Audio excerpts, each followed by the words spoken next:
So, in the wake of the recent aviation crashes that have happened in the last week, which obviously is highly unfortunate, there's some debate about specifically what was going on, what's the cause of these crashes.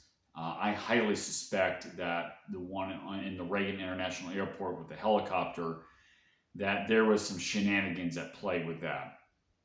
But people were immediately, the narrative was is that they attacked the Trump administration for um, saying that that the cutting of cutting of the budget, cutting of funds going into places where it shouldn't go was the starting point of this. They're alleging that the Trump administration was cutting air traffic controllers, which is actually not the case.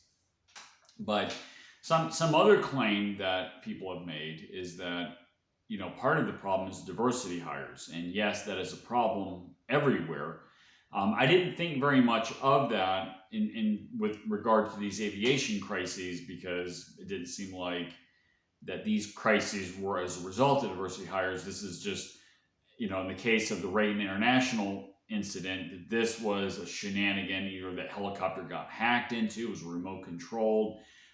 I suppose it's possible there might have been some confusion, but it appears to be, based on the evidence, it sounds like, given the fact that the media immediately had their narrative and everything else ready and handy, that tells me that this was something that was a false flag operation designed to discredit the Trump administration. But anyway, that all aside, with regard to the diversity hire situation, I did come across an article where it talks about an incident. Actually, there's more than one incident, I think. Well, it talks in detail about this one particular individual that scored 100% on the exam, on the air traffic controller exam, and was rejected because he was white. So that tells you right there that diversity hires are a problem with regard to air traffic controllers.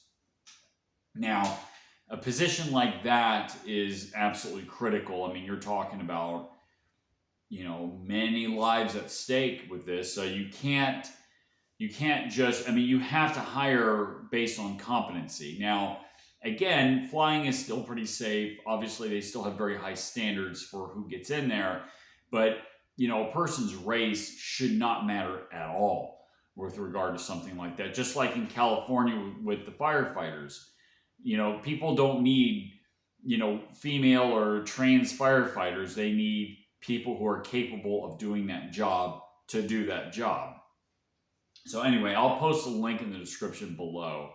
But yes, this guy, and there's a whole article here, I've read into it.